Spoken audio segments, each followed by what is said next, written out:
back, everybody. This is not the first day of class, although I don't have a video record of the last class, even though I tried to record it.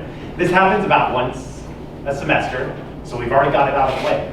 So usually the technical issue is me, so messing something up. I'd have the camera in slow motion, so I've got like 50 minutes of me moving super slow, no volume. I was going to post it. I was looking at it last night. It's really unflattering watching yourself and your face move, slow motion. So I'm not even going to show it to my wife. You guys don't get to see it. I apologize. So I'll just recap real quickly what we went through. So we went through class structure. We just had a conversation briefly about maybe a little bit about Bayes, but not too much so far. It was mostly class structure stuff. So I'm just going to race us through that real quick, what we covered. The web page is www.apps.stat.et.edu, and then you have to append my last name, Lehman, to this, just like that. So that's the special part right there. Slack, I'll have a Slack page soon. The reason I'm waiting on that is when I make it at the very beginning of classes and people are still in their shopping mode for classes, I'll forget to email it to somebody, the invite link. So I want the class to settle into place a little bit, so I'll probably build that on Friday and send it out to everybody so I have a correct roster that I pull down off of Canvas. I don't use Canvas for anything. All the materials are on my webpage. I'll show you that later in just a moment. I also use a YouTube page to carry persistent videos in the events that my videos actually record correctly. So if you're ever missing a video or you want to get ahead, I have videos from previous classes as well. I'll walk you through that in a second. Just a couple announcements that we went through. Midterm 1 is October 30th. It's in class, so we're going to do it the old-fashioned way. You sit here, and you're going to get a pen and a piece of paper. So you'll get that. You won't get a calculator. I won't be asking you to do any calculations where a calculator is actually required. If you're supposed to multiply a bunch of numbers together and sum them together or something like that, just write down the equation.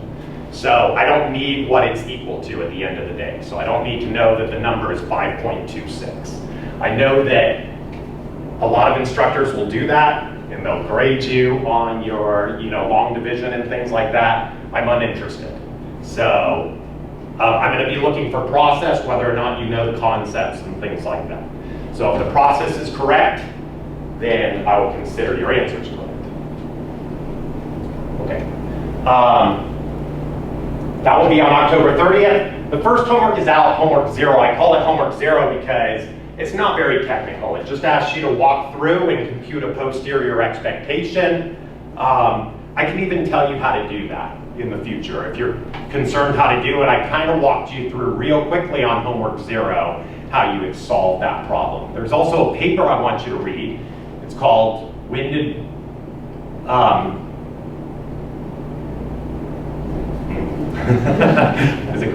Bayesian Statistics Become Bayesian? We'll look at that paper in a moment. The question is when did we formulate the moniker Bayesian Statistics?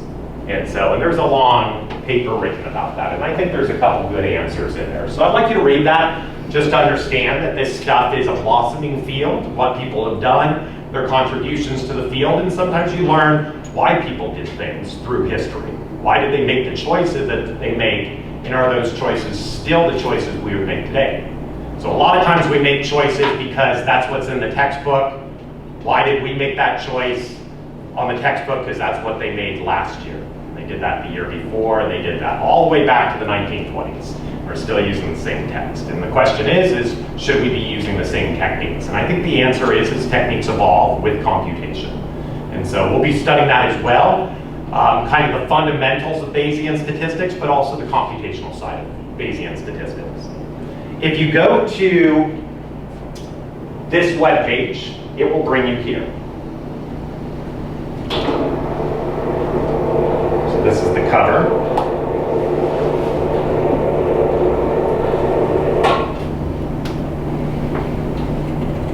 A little bit about me. Some stuff. This is the link you'll click on. Course is taught. Your course is this one, Bayesian Statistics. If you like to see some other courses and homework assignments and things like that, those are all in place for this homework, for those classes. For the Bayesian Statistics class, I've updated the entire schedule for the class. So I consider this a tentative schedule. I might adapt the dates on the schedule. I might adapt the assignments, and I'll let you know through Slack when we post Slack. So I'll be updating you and messaging you through that. But a lot of the stuff that you're going to be going through in the class is going to be on this page. So if you click on the Bayesian Statistics link, you'll come here. And this is the most important part that you'll be going to regularly. So there's already live links with homeworks on here, with papers that you can download, with due dates that match 2023. So those are tentative due dates. The only one that I want to lock in place is this one right here. So Introduction to Bayesian Statistics, when did Bayesian inference become Bayesian? You're going to read that, and there is a homework 0 out. It's right here. You'll click on that, and it'll bring you here. So to this PDF. So read the article, when did Bayesian inference become Bayesian? So italicize Bayesian, it's the word we're looking for. So when did we start calling it Bayesian statistics and attributing it to Bayes? And then there's some questions in here. Who's the founder of Bayesian statistics? I guarantee if you punch that into Google, it will not give you a concise answer. ChatGPT will not give you a sensible answer. It'll write an article for you. So, but it won't tell you anything sensible. But Steve Feinberg did an exemplary job of outlining all of this. So I'm not suggesting that you read every word in that paper. I'm suggesting you learn how to skim fast. Pick up on names, back up, learn how to read around the names that you see. If there's things that are interesting, you go and you read that. I almost never linearly read something. So I usually open up the paper, I start looking at what the sections are, I read the introduction, I read the conclusion, and then I start filling in the middle. And I'd suggest you do something like that as well. So if you ever try to read a textbook linearly or a paper linearly, you're going to get lost real quickly. So you want to have some idea of what you're navigating in advance. So nice thing is there's no technicalities in the paper. So it's all just a historical record of who did what and when. And they answer all these questions in some form. So who originally coined the term Bayesian? Who came up with the term first? This could mean one of two things: who used the term first, or it could mean who popularized the term. And I'm not going to distinguish those two things. What I'd like you to do is just write a couple sentences. So, and if you'd like to equivocate that I think this person deserves credit, but I also think this person deserves credit, and this is why, that's usually a good answer. So, usually answers aren't just absolute. There's some variation to those answers. That's what we'd be studying in Bayesian statistics as well. So give me the posterior distribution of these answers, if you understand there's a joke buried in there. Okay, and then compute the expectation of theta given x based off of these two things, the prior distribution and the likelihood function. The likelihood function is a function of theta, and that's the reason I cut theta on the left of the bar. I'll be going through this notation. It's not consistent in the statistical universe. Different people use different notations for likelihood functions, and I'd like to start off talking about that when we delve into what did Bayes do and what did people do following that. So I'll give you a brief explanation of all of that in just a minute. So one pager on the homework. So that's due on September 1st. So start reading soon.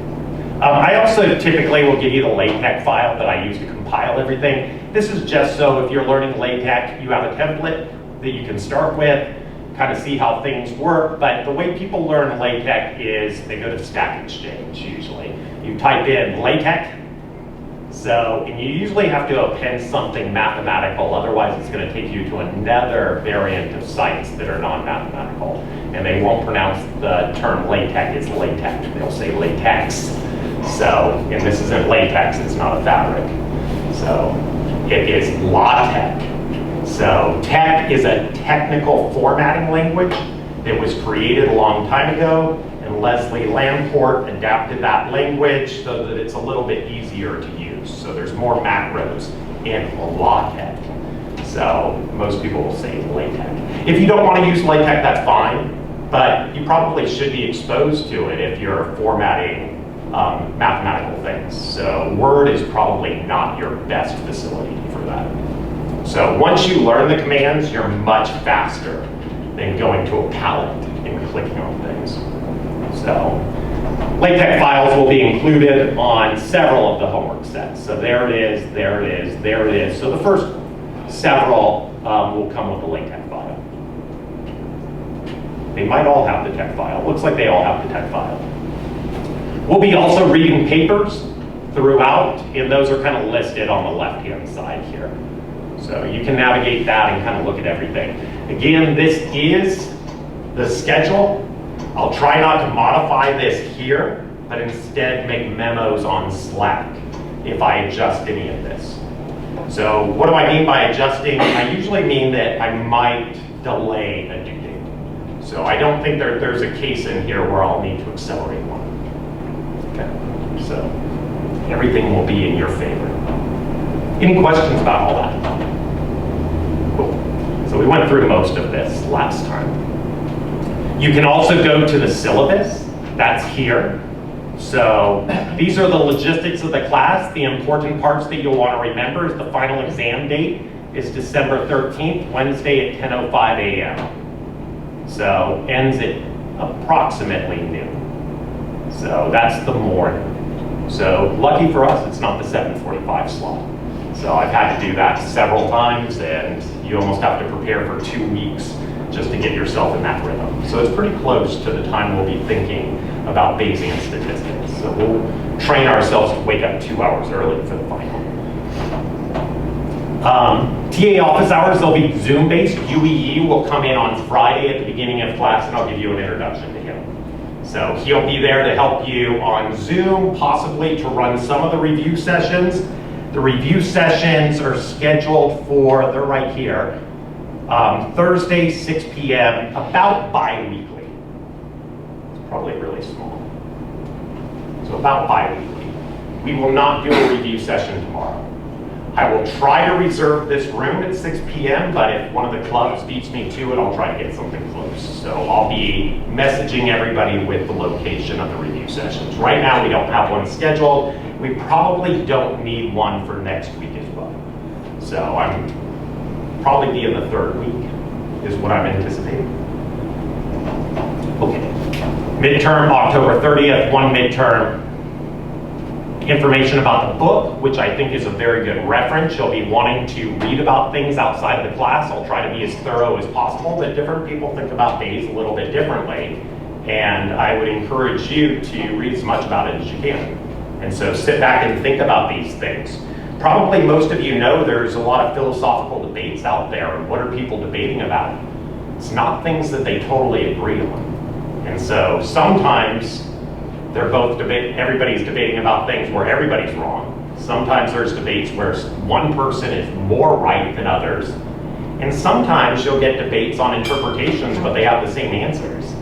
I like that last debate. I usually go, there's no debate. This is great. We can all have everything. So, and in some cases, that will happen in our analyses, and we'll see some of those soon.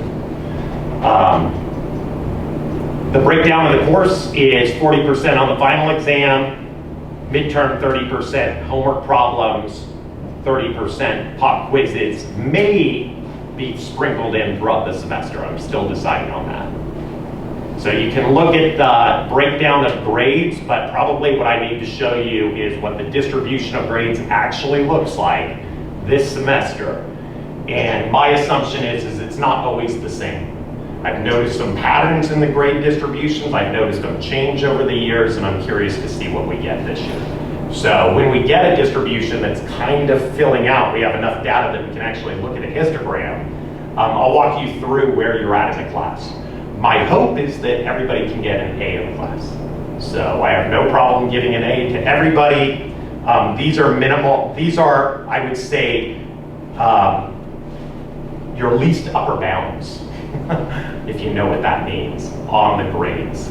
So they might come down a little bit. Academic honesty, do your own work. You're allowed to collaborate, but you are not allowed to plagiarize off of each other.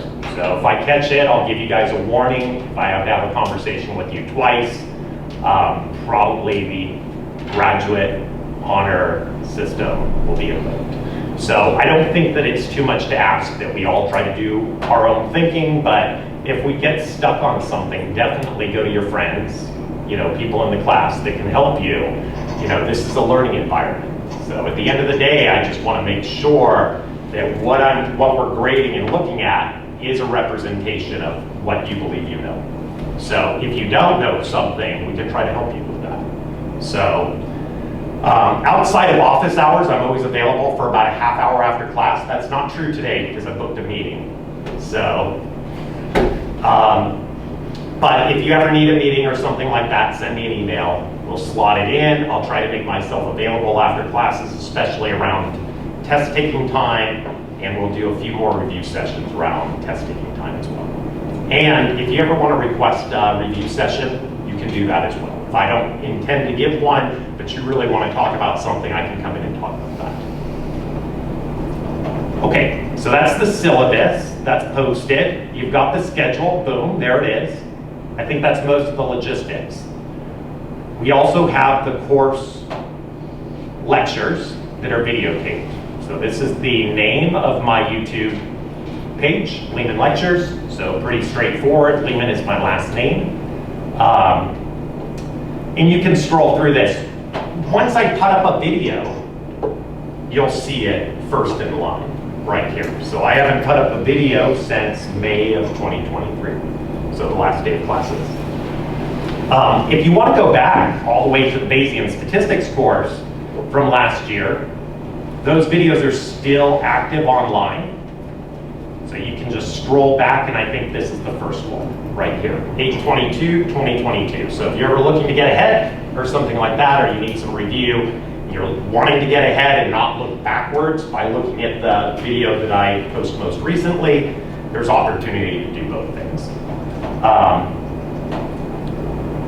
Click on those. Oh boy, hello. Grammar. You guys use grammar? It's pretty cool. So here it is. And I think I would need to activate the volume. These do have volume. I checked last night. So we probably have to turn on the speakers here. We won't do that this time. But you can look through this. And this is about what your lecture is going to look like today. So approximate. So the Lehman Lectures, persistent videos, I'll post them about every other class. So I don't want to get too bogged down. It takes a long time to post 3 hours of high resolution to YouTube, but posting 2 hours, I can deal with that. It usually takes about an evening to upload everything. So be patient with those, but I'll try to get them out to you. I tried to get that video out to you so that we could look at it today. Unfortunately, I made a mistake. Any questions about the class structure, please? Can you go to the class structure page? Because when I was looking at it, it kind of looked like it cut off after September 27th, because then it jumps to like extra credit there. But oh, I stopped filling in the dates. Oh, okay. So there's due dates that are posted here. Okay. So in the middle, yeah, I kind of stopped doing that because I'm like, I don't know exactly what date we're going to talk about this, but I kind of know when things are due. So if you look over here, those are valid. These are approximate, and I did fill in a couple of those just to give us some structure. I need to know where to start. I need to know where to finish, and then I kind of, maneuver the rest. Yeah, good eye. Anything else? I was thinking we'd just go until September 27th, and then I would see you again. No, I'll be here every day. Okay. That's that. Slack page will be coming soon.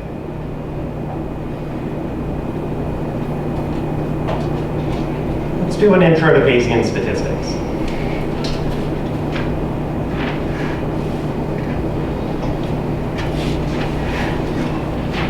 Just kind of learn what is this stuff that we're even talking about. I'll present you with an example problem as well. How's that? Okay. Not the correct date. That was 2 days ago. So we're already a little bit behind, but I was being ambitious and trying to accelerate everything. So we're right on time. Let's see. View full screen. Great. Good enough. Okay. We're going to discuss this part of everything. I'm going to get into Monte Carlo a little bit later in this class. So I'm going to give you the first part of this presentation on Bayes' theorem. Where does it come from? How do Bayesians use Bayes' theorem? So I will point out, everybody acknowledges Bayes' theorem. What Bayesians do with Bayes' theorem is a little bit different than what you might have learned in your Stat 101 class. So very often people would give you a conditional distribution and tell you a probability in your Stat 101 class. I'm using that term metaphorically. So give you some prior distribution and ask you to work out the posterior distribution from everything and invert everything. So you don't have to be a Bayesian to do that. If you knew those probabilities and you've established those probabilities, maybe off a frequency or something like that, you could invoke Bayes' theorem and still be a frequentist, and everybody agrees. So the problem I have with the Stat 101 variants of Bayes' theorem is that because you use Bayes' theorem doesn't make you a Bayesian. It's the way you use Bayes' theorem that makes you a Bayesian. So we'll try to distinguish that a little bit today. As I pointed out last time, back in 2007, I did a Google trend search on the term Bayesian and other root versions of it, Bayes' theorem. You might be asking, how do you even pronounce the word Bayesian? There's 3 typical pronunciations. I say Bayesian. So there's also Bayesian. You'll hear people say that.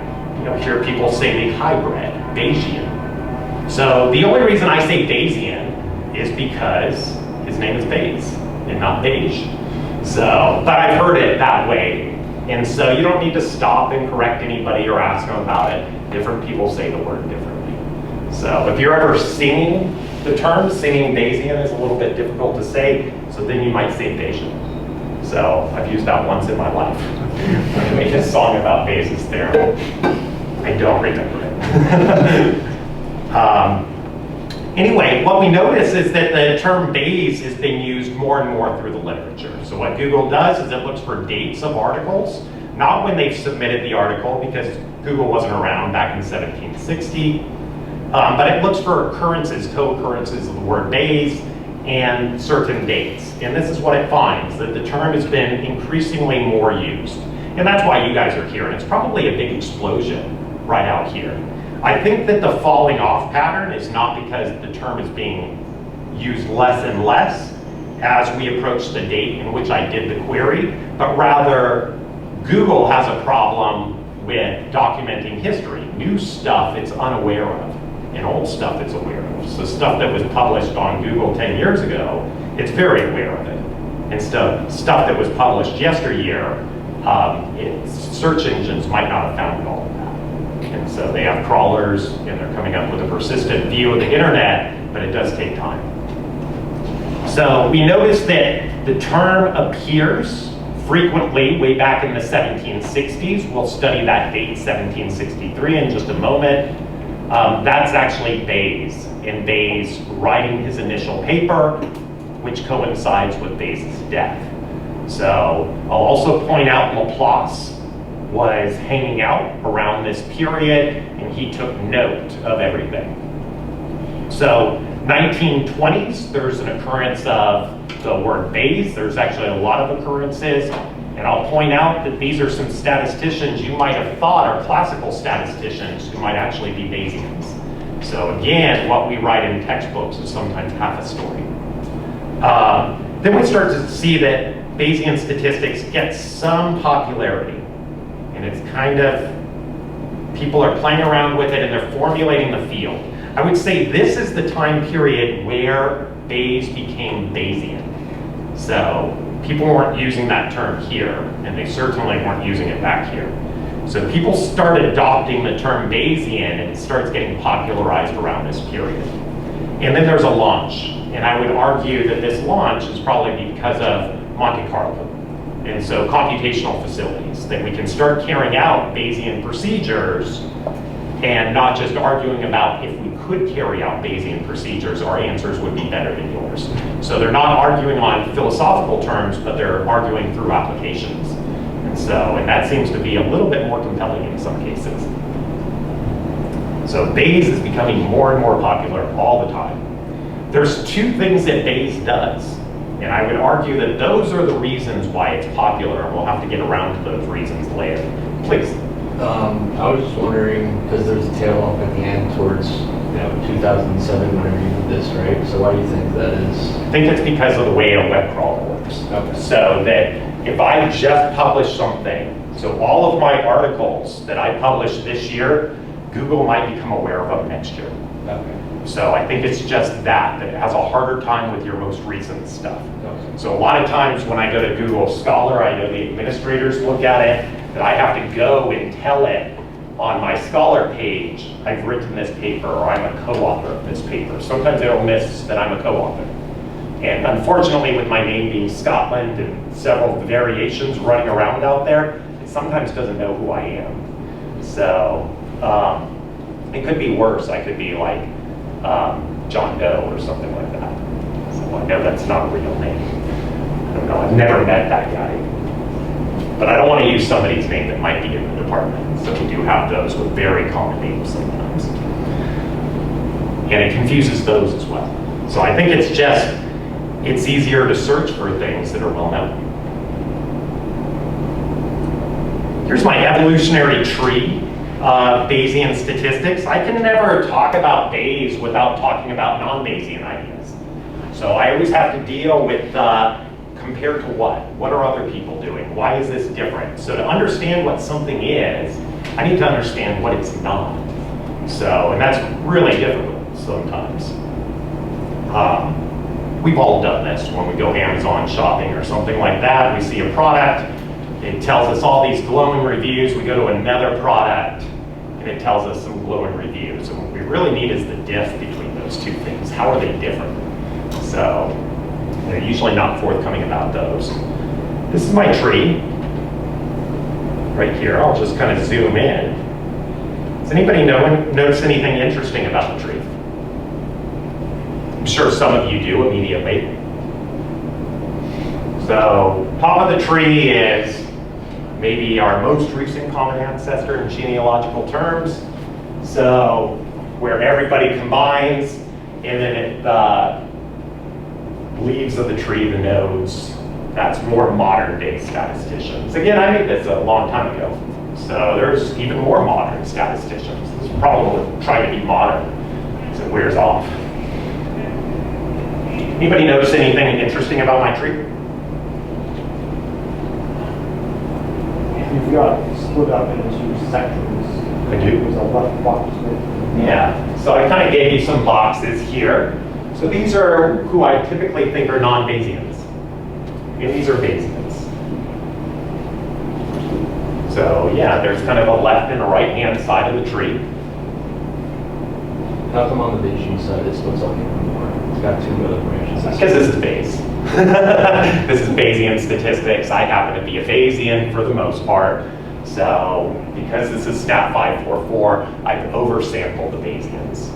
So this happens in statistics as well. Sometimes we oversample our interest group. And so we're not good at comparing our interest group to other groups. So sometimes we have to stratify and adjust everything. So this was just sampling bias.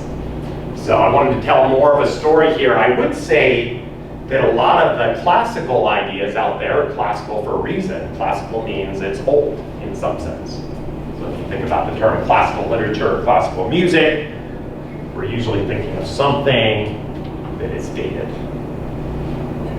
So anything else you notice about my tree? Please. I don't see Bayes. Where's Bayes? So where the heck is Bayes in the tree? I rooted the tree at Laplace. And no disrespect intended to Bayes.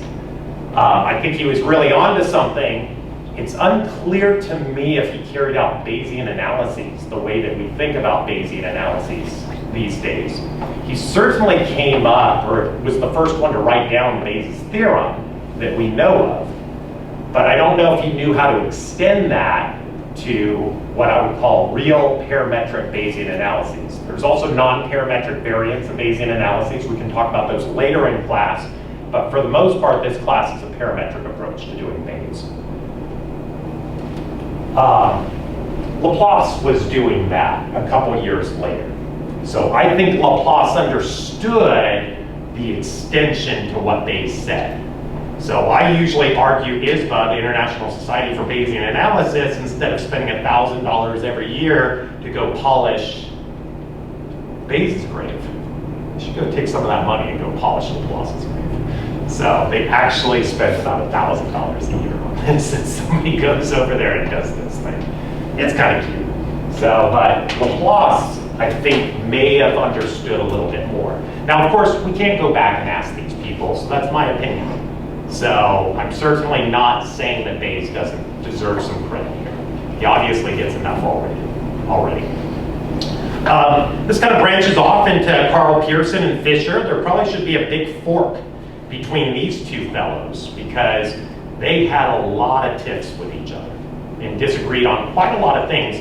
Some of the stuff that they disagreed on, from my practical understanding, it's like we would never know the truth and it doesn't matter because we're going to carry things out exactly the same. So Pearson thought that a sampling distribution, what we are measuring is our measurement imperfections out there. And everything had a common value and the states of that common value could change. And that's what gave variation to a histogram. Where Fisher thought that it was strictly measurement error that we were making. And it could be both. You know, that's the data we got. You know, we try to control the variation on it. And it doesn't really matter how that variation in the data really arose. So there's a lot of arguments out there about determinism and stochasticity. And I've heard that argument for a lot of time, and I usually think it doesn't matter. So, you know, it's almost like if a tree falls in a forest. I know the answer to that question, but the real answer is it does not matter. So anyway, there were some extensions to these. Naaman and Egon Pearson, which was the son of Carl Pearson. And we'll be studying these disagreements that they may have had later in class when we get to hypothesis testing, what I would consider the black eye of statistics. So we'll still study it. So you guys can decide if it's just a black eye or a bloody nose. These are the Bayesians that start evolving. And they come a little bit later. So probably this branch should be higher up too than some of these guys. So it's not exactly a true historical representation. So De Finetti was a probabilist. He might have something to do with the evolution of Bayesian statistics. So you can think about, what did Bruno De Finetti do? I'll point out also he was not doing applications. He argues purely on mathematical and philosophical principles. So I'll also point out on my webpage, there's a quote from De Finetti. For one bonus point, does anybody know what that quote says? Probability is not real. It's very close. Send me an email, I'll give you your point. So probability does not exist. It's an interesting thing for a probabilist to be saying. So the question is, what does it mean? Probability does not exist, yet we use it all the time. So let's come back around to that a little bit later and talk about subjective notions of probability and what De Finetti's trying to distinguish for us. I will interpret it very roughly as all we can ever express is conditional probabilities in the first place. We don't know the probabilities of things happening. All we can express is based off of our information at hand, how certain are we about certain occurrences happening. So we can argue about that later. So then we get some more modern statisticians that start doing applications. We got I.J. Good, he's right here. He was in this department for about 25 years. We'll be discussing Jack's contributions throughout this class. Dennis Lindley, I would say, is obviously one of the founders of statistics. He really pushed on this. I will say that he probably did a disservice to the overall field, along with Fisher, that they're probably the two most argumentative of all of these in here. Maybe Carl gets a little bit of that too. So, but they're arguing fiercely at each other. And it's almost like dogmatics that they're arguing about. And it's very impolite. It's definitely interesting and humorous, and I kind of miss those days. I like a little bit of drama. Nowadays, you'll hear people say, well, I'm a Bayesian because I like MCMC, and it made my life a little bit easier. So, and I did this Bayesian, I did this thing non-Bayesian. So, I'm also a compromiser, so I think you can do both. What you want to do is understand what difference it might make in your analyses. Savage has a big contribution to Bayesian statistics, and it was lent to him through I.J. Good. Steve Feinberg outlines that very thoroughly in his paper, so be looking for their names. I'd say your modern day statisticians probably stem from these fellows. So Adrian Smith, Jim Berger, and Alan Gelfand. And Adrian Smith and Gelfand got together and they wrote the Gibbs sampling paper, which is a type of Markov chain Monte Carlo. It's a very specific type of the Metropolis-Hastings process. And so Metropolis-Hastings is a generalization of that, and we'll be studying all of those algorithms. Jim Berger was a classical statistician. He would probably say that term doesn't mean anything. He was an ardent relative frequentist. So until he started studying decision theory, and through the lens of decision theory, what are optimal decisions, he became a Bayesian. So not in his graduate work, not when he was in graduate school, but later on when he was a faculty member. So he had an interesting conversation with some Bayesians. They showed him some stuff, wanted him to work out some mathematics for it, and it changed his mind. And we'll talk about that later on when we get into decision theory. Okay, there's some comments over here. You can read through those. This presentation is on the webpage. Let's just think about Bayes' theorem. This is it, right here. What's a Bayesian? So step one, a Bayesian uses this probability statement. Now I've written it down as probabilities, that there's basically discrete sets that are compartmentalized. The C over here is the complement of everything. So it's the opposite of A. So I'm thinking about this in terms of set theory, and if we were in a math class, that's what it is. Everything's probabilities of sets. And so I like to think about things a little bit differently. So this is completely uncontroversial. This is a true rule. Let me write this down. This is Bayes' theorem. And this is the discrete case.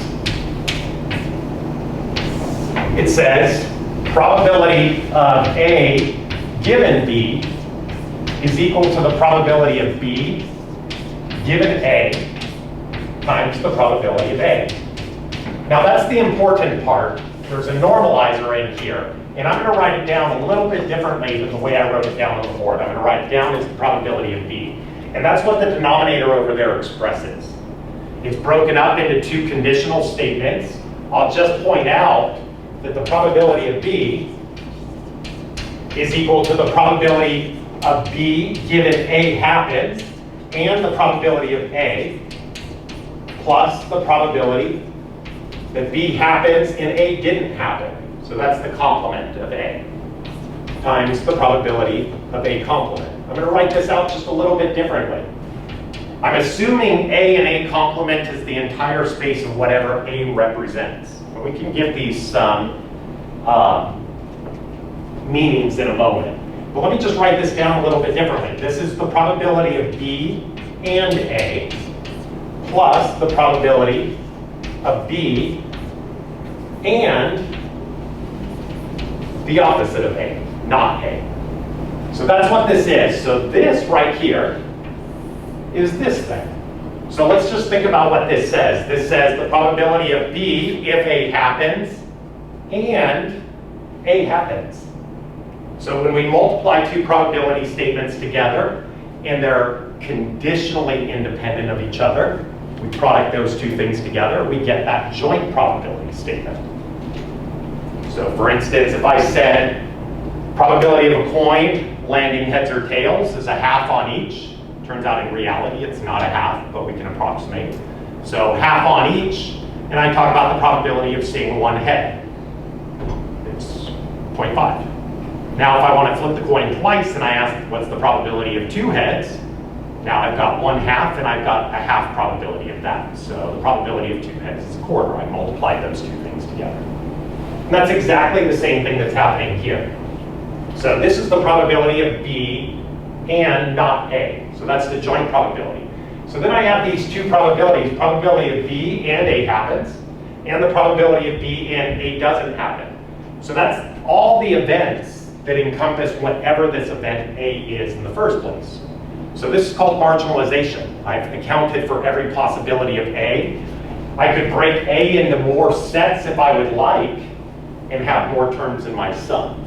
But this is just what we call marginalizing out a parameter or something like that, or an event. So I've accounted for all the possibilities for A, and so I get back to the probability of just E happening. Let's just put this into some more common vocabulary. So I'm going to say the probability of, let me just write this out just a little bit differently. So what I've written out is, it's like this. I'm going to rewrite this rule right here, which is really that rule. And I'm just going to rewrite that as probability of A given that B happens. So this line means given. The random variable is A. So this is a probability statement about A given that I know B happened in the first place. So times the probability of B is equal to the probability of B given A times the probability of A.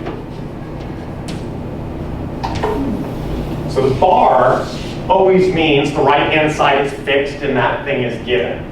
That's where I will always use that notation in class.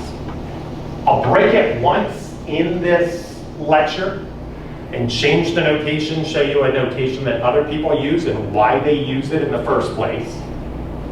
And I'll tell you what my convention is and why I use that convention. But for my class, the bar, everything to the right is fixed, and to the left, it's a random variable. Or it's at least a function of that variable. So just to confirm that I actually get it, if you take a coin toss example and you toss two coins, the condition would come, assuming you toss the first coin, you get it heads, and then you say, given the first one's a heads, what's the probability of the second coin? The tricky part is those are two independent events, so the probability of A given B is actually just the probability of A, because they're actually conditioned fully independent of each other.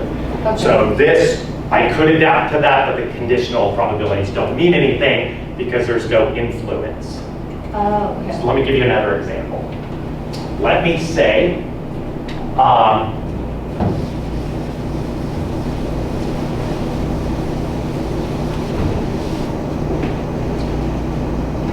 B is equal to the, what should I call this event?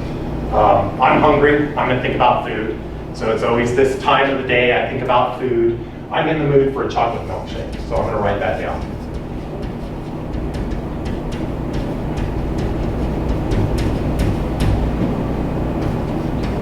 I apologize to all of my vegetarians in here. I try to eat less meat all the time, but I'm in the mood for a burger. So I'm gonna think about that. This is my typical example. I've done broccoli and cheese before, but I just never feel as good about that one in the lecture. So let's just think about what this means right here. So the probability of A given B, what that represents, this set, is if I buy a chocolate milkshake, then I will buy a burger. So that's what this statement says. So if I buy the chocolate milkshake, then I'll buy the burger. And this is a probability statement about that event happening. And I'm going to buy the chocolate milkshake.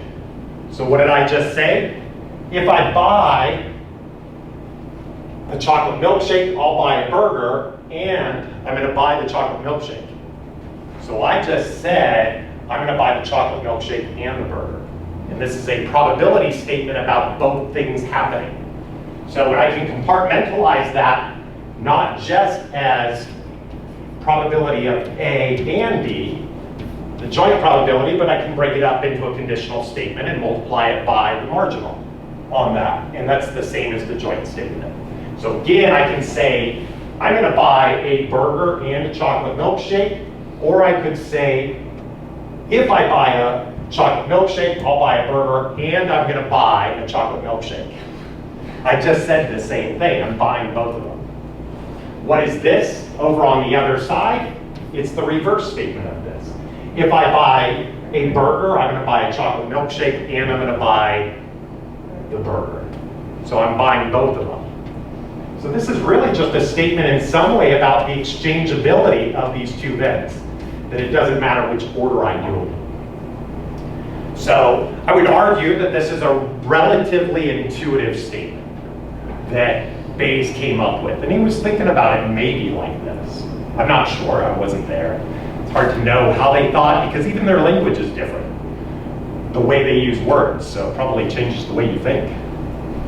So anyway, that's what Bayes' theorem is, and this is a completely uncontroversial probability statement. Everybody agrees. You can do this in cases where these aren't discrete events, but these are representing density functions. So this formula can interchange discrete events and continuous events. And in fact, this could be a density. That could be a discrete thing. So you can even co-mix these.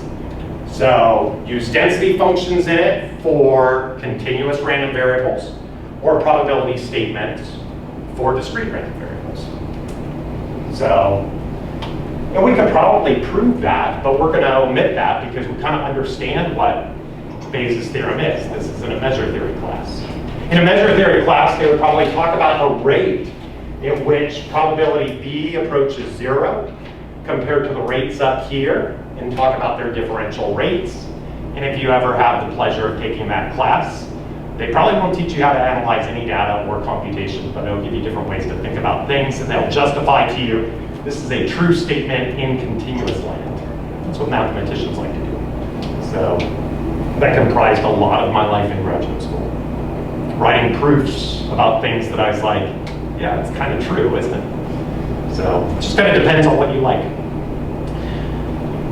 Unfortunately, Bayes didn't get to wow the world with this probability statement. He passed away before his paper was published. So the history of Bayesian statistics begins in 1763 with a paper written by Thomas Bayes where he outlined this rule, but he didn't actually publish it. So instead, after his death, Richard Price found the paper in his desk and thought maybe it deserves to be published.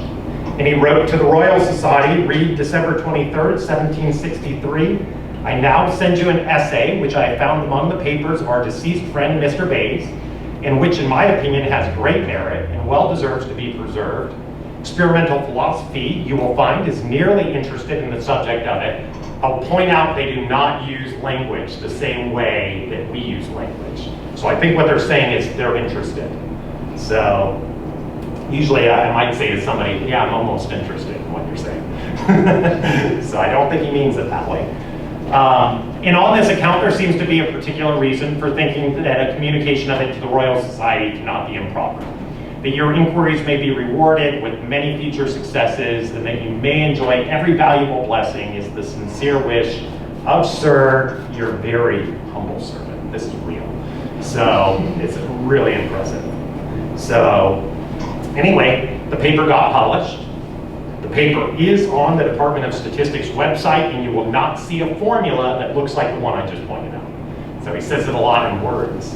It's very difficult to decipher what he says in that paper. I'm going to point out next time, we make an adaptation of Bayes' theorem. Now I've changed the way I've written likelihood on this slide, and I'm only going to do this once. So sometimes people will talk about likelihoods and they'll use the notation like this. This says the likelihood of the data given the parameter set. I need to give you an example of what a parameter is and what data looks like. But oftentimes, people are really just putting in the sampling distribution right there. But they're thinking about it as a function of the parameter, and sampling distributions are functions of their data. So you're writing down the same formula, but you're thinking about it differently. Now that's a little hard to explain without an example. You will see people use this notation, and I'm going to adjust this notation, but the reason I wrote it this way for this presentation is it very much matches what we see there. So I'm thinking that our set B in this formula over here is now being exchanged with D, which is data. And we have some parameters that control the distribution. So for instance, in a normal distribution, there's two parameters. If you tell me those two parameters, I know which normal you're talking about. There's a mean and there's a variance. I'll write this down next time, but those are theta in this case. If I were trying to learn what the underlying parameters are, given all of my data. So the D might be a histogram of data from a normal distribution, and theta might be the underlying parameters that I'm going to try to learn. So what is a Bayesian going to do? I probably need to get rid of that R right there. So because it's theta is a continuum, which is not, you can't make a probability statement about points in a continuum, but rather you can make probability statements, or at least non-zero probability statements about intervals. So I'm going to adjust some of this notation because I purposefully butchered it to make it look like what we see up there. You'll notice the orders are about the same. This has the same conditional formatting that we see up there. We interchange B and A with theta and D. And down at the bottom, because theta is some continuum, I'm not adding, but rather I'm doing a continuous add, which is an integration.